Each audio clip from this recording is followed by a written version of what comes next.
दुर्योधन ने उनके लिए 56 प्रकार के भोग बनाए, लेकिन पता है दुर्योधन से क्या बोले भगवान कृष्ण? अरे दुर्योधन, मेरा आज का प्रसाद तो उस विदुर जी के घर पर है। मैं जब यहाँ आ रहा था ना, तभी मुझे नोत गए थे वो इशारे ही इशारे में। लेकिन जब ये बात विदुर जी को पता चली तो इतने प्रसन्न हुए कि मेरा गोविंद आज मुझे इतना ऊंचा बिठा रहा है कि सबके सामने भरी सभा में दुर्योधन से कह रहा है कि मेरा आज का भोजन विदुर काका के यहाँ है।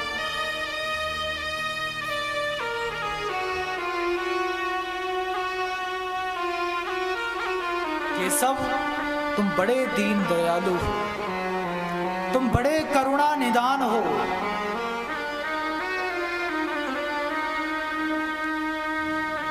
दुर्योधन को जब बता दिया कि मेरा आज शाम का प्रसाद विदुर काका के यहाँ है,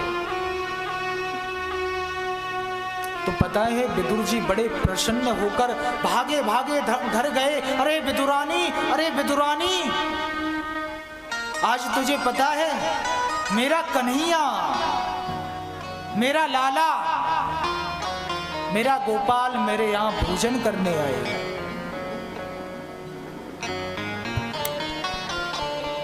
जब ये बात विदुरानी ने सुनी, आहा,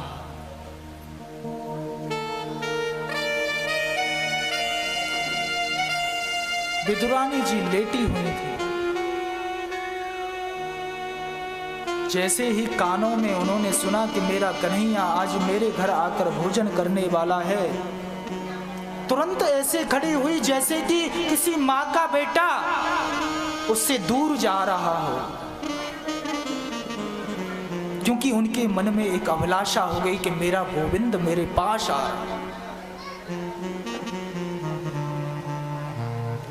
मेरा कन्हैया मेरे यहाँ भोजन करने के लिए आ रहा है। इतना मन में भाव उसके जागृत हुआ कि आज तो मैं आनंदित हो गई, आज मेरी कुटिया बहुत ही पवित्र हो जाएगी, मेरा कन्हैया मेरे यहाँ भोग लगाने आए।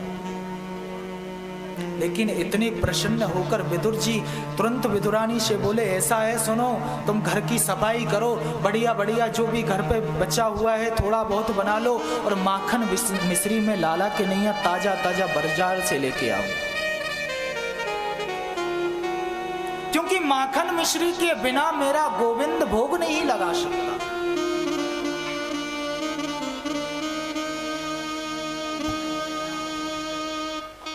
विदुर जी तो चले गए बाजार माखन मिश्री लेने के लिए, लेकिन विदुरानी जी नहाई हुई नहीं थी। तुरंत बाथरूम में गई जल्दी से, और इतने में आकर पता है मेरे कन्हैया ने कुंडी खटखटा दी। अरे काका जल्दी खोल, जल्दी खोल। कन्हैया ने जैसे ही विदुरानी ने सुना कि ये तो मेरी गोविंद की आवाज है, ये तो मेरे कन्हैया की आवाज है, अरे निवस्त्र थी स्नान करते हुए वो दौड़ती चली आई साहब, और आकर उस कुंडी को खोल दिया।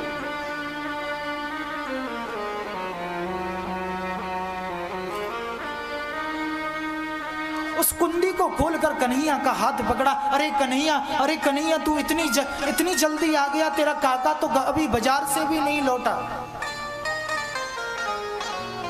हाथ पकड़कर अंदर कुटिया में, उसको पता ही नहीं, सुध बुध सब उसकी भूल गई कि मैं कैसी हूँ, किस अवस्था में हूँ, क्या हूँ, सब भूल गई, क्योंकि कृष्ण उसके मन में एक लालसा थी कि मेरे यहाँ कृष्ण आ रहे हैं, मेरे यहाँ गोपाल आ रहे हैं और मेरे यहाँ भोजन करेंगे। हाथ पकड़कर लाई, पट्टा पड़ा हुआ था, पट्टा का भी उसको ध्यान नहीं था, उल्टे पलटे पट्टे पर मेरे गोविंद को बिठा दिया। और पता है ऐसा जब भाव देखा उस विदुरानी का, साहब उल्टे पत्ते पर भगवान ने भी नहीं देखा। जैसा मेरा भक्त कर रहा है वैसा ही ठीक है, उसी में मैं राजी हूं। अरे भाव से तो कर रहा है, ये भाव तो है इसके अंदर।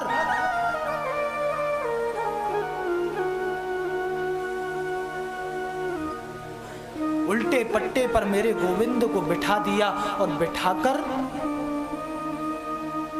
पूछने लगी, गोविंद आपको कोई पीड़ा तो नहीं हुई आने में? जैसे एक माँ अपने बच्चे से पूछती है ना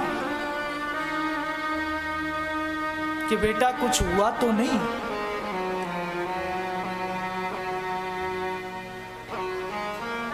तू वहां रह रहा है, कुछ तकलीफ तो नहीं? इतने दिन बाद तू घर आया है। ऐसे ही वो विदुरानी काकी उस कन्हैया से पूछ रही है।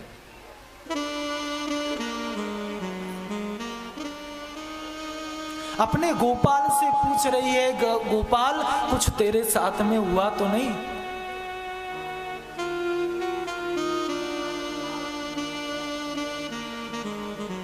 गोपाल बोले, काकी मुझे कुछ नहीं चाहिए, मुझे तो केवल भूख लगी है। पेट पर हाथ फिराते हुए काकी से गोपाल बोले, गोपाल मैं विदुरानी काकी मुझे केवल भूख लगी है, अगर कुछ ना कुछ तेरे घर में है तो उसको मुझे दे दो।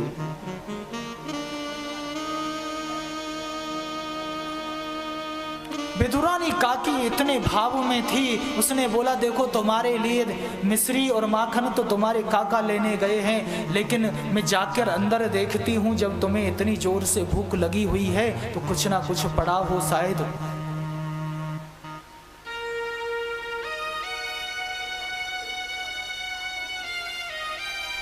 एक डलिया में केले पड़े हुए थे। केले की डलिया जब वो उठा के लाई गोविंद के सामने रखा, इतनी भाव प्रिय में थी कि जो गूदा रहता है केले का उसको फेंक देती थी, और जो छिलका था वो खिला रही है गोविंद को अपने हाथों से।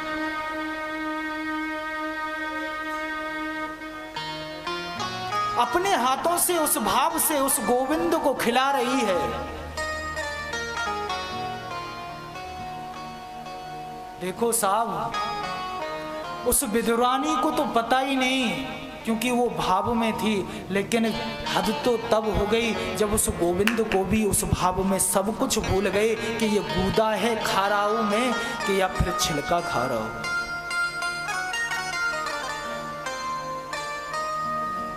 विदुरानी काकी छिलका खिला रही है, गोविंद मेरा धीरे धीरे छिलके खाता जा रहा है, और इतने आनंद के साथ में उन छिलकों को वो खा रहे हैं जैसे कि 56 प्रकार के भोग का आनंद उन छिलकों में आ रहा है। इतने आनंद के साथ उन छिलकों को गोविंद मेरे खा रहे हैं।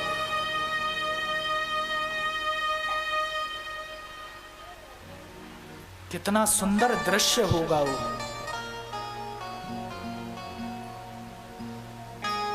अरे हम अपने हाथ से भोजन कराएं ठाकुर जी को, वो तो दूर की बात रही साहब। उस प्रेम में, उस लगन में इतनी ताकत के खुद ठाकुर जी को ये नहीं पता कि मैं खा क्या रहा हूं।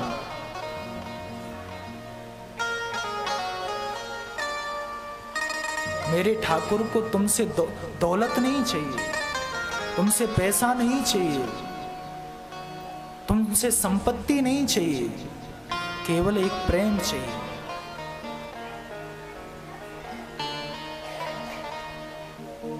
केवल एक भाव चाहिए। अरे उस विदुरानी के अंदर इतना बड़ा भाव था, तभी तो ठाकुर जी उसके हाथ के केले के छिलके तक तुम खिला के दिखा दो, क्योंकि हम लोगों के अंदर वो भाव नहीं है। और बनना पड़ेगा, और अगर नहीं बने ना तो फिर रेंगना आराम से। दोबारा इस मनुष्य योनि नहीं प्राप्त हो सकती तुम्हें। उस भाव को, जो हम उस भाव को भूले हुए हैं, उसको जागरूक करना पड़ेगा। केले के छिलके खिला रही है विदुरानी, और आकर जैसे ही विदुर जी ने उस कुंदी को खटखटाया, लेकिन कुंदी की आवाज ना तो विदुरानी को सुनाई दे रही है, ना भगवान कृष्ण को सुनाई दे रही है, क्योंकि वहां एक संबंध, एक प्रेम, एक भाव जुड़ा हुआ है। सबको भूल गए वो लोग। केवल ठाकुर जी को ये पता है कि मैं कुछ खा रहा हूं, और विदुरानी को केवल ये पता है कि मैं कुछ खिला रही हूं। सब भूल गए, वो विदुरानी बिल्कुल सब कुछ भूल गई कि मैं नग्न अवस्था में हूं।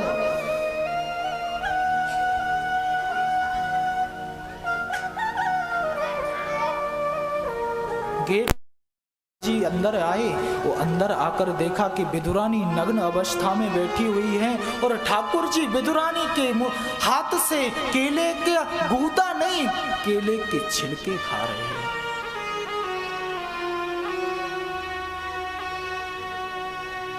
और इतनी प्रेम से खा रहे हैं जितनी प्रेम से वो माखन मिश्री नहीं खाते, इतने प्रेम से खा रहे हैं।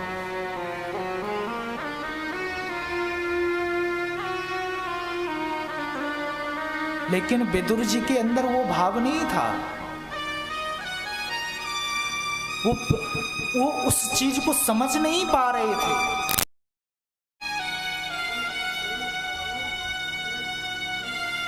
विदुर जी ने विदुरानी को बोला, अरे विदुरानी तुम ये क्या कर रही हो? ठाकुर जी को केले के छिलके खिला रही हो, केले के छिलके। तुरंत विदुरानी जगी, उस प्रेम में जो भरी हुई थी उनसे जगी। वो तुरंत वो भाग कर गई, वस्त्र पहनकर दोबारा जब सामने आई तो विदुरानी से पूछा, मुझे तो पता ही नहीं था कि मैं क्या कर रही हूं। मुझे तो केवल इतना पता था कि गोविंद ने मुझसे कुछ खाने के लिए मांगा और मैं कुछ उन्हें खिला रही हूं। ना तो मुझे ये पता था कि वो गूदा था, ना तो मुझे ये पता था कि ये छिलका था। कन्हैया बोले, काका अरे इनका तो मेरे प्रति एक वात्सल्य भाव था, लेकिन मैं भी उस प्रेम में इतना पागल हो गया, उस निष्ठा में इतना दीवाना हो गया कि मैं ही खुद नहीं समझ पाया कि मैं केले का गूदा खा रहा हूं या छिलका खा रहा हूं। इतना आनंद आ रहा था।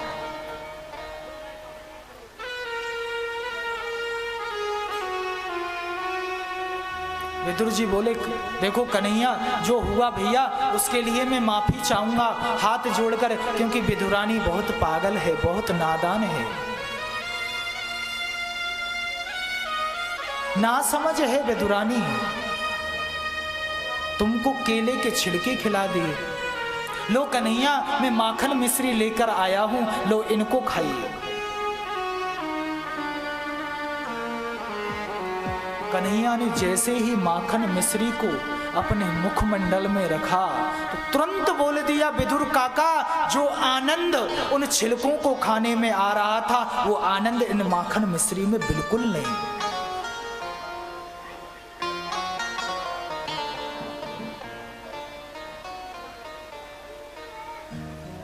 उस माखन मिश्री में तो बिल्कुल नहीं है जितना आनंद तो विदुरानी के हाथ के जो पत्ते थे, जो केले के छिलके थे, उनको खाने में आ रहा था।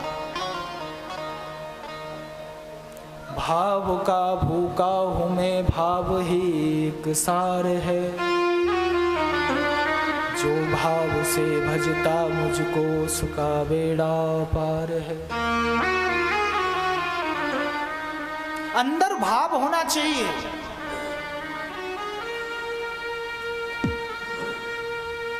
जब तक वो ठाकुर जी के प्रति आपकी लगन नहीं होगी तब तक आप उसको ठाकुर जी मान ही नहीं सकते।